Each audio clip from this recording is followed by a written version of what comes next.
is summer holiday time on the island of Sodor. Vacationers come from far and wide to enjoy the beauty of the island. It is the busiest time of the year for Sir Topham Hatt's engines. Thomas was excited. Sir Topham Hatt had sent him to pick up a special to deliver to Dryaw Airfield. "What have you got there?" tooted Percy. "A balloon," replied Thomas. "A party balloon?" asked Percy excitedly. "No," said Thomas. "This is a very special balloon," and he chuffed away.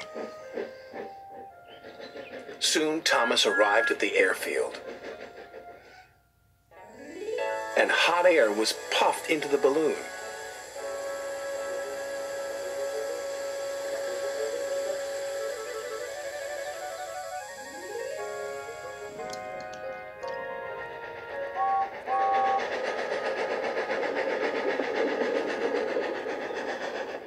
"What is that?" huffed James. "A hot air balloon," said Thomas. "It will take vacationers on rides around the island." "Taking vacationers on rides around the island is our job," wheezed James jealously. Then, as if by magic, the hot air balloon rose silently up into the sky. "What if the hot air balloon takes our passengers away?" chuffed James. "What will happen to us then?"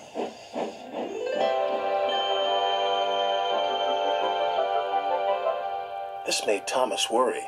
Suddenly, he wasn't so excited about the balloon.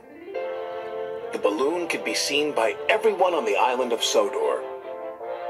Duck gazed at it for so long, he ran into the back of Stepney. "Why, it's a floating basket with folks in it," said Donald. "Whatever will they dream up next?" said Douglas. James and Thomas were waiting at the level crossing.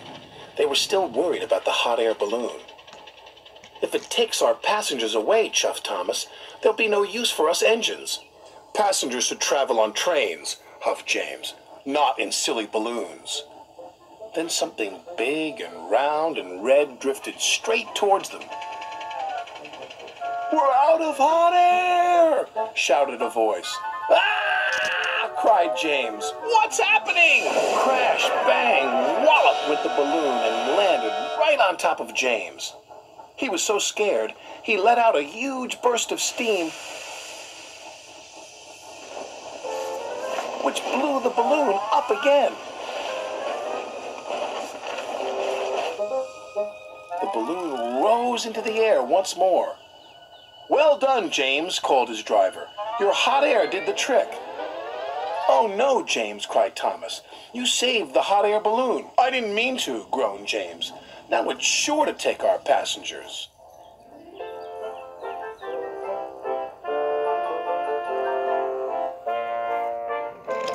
Wherever James went, he could see the balloon carrying vacationers across the island. He felt he should be taking those passengers. "Rails are better than hot air any day." James arrived back at the station.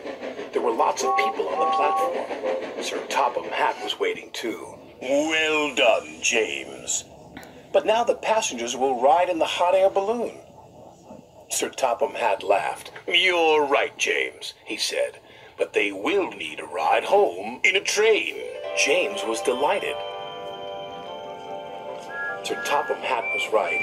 The engines were busier than ever, taking vacationers to and from the airfield. Whenever James sees the red balloon, he whistles and toots. And sometimes when he's asleep at night, James dreams he can fly too, just like the red balloon.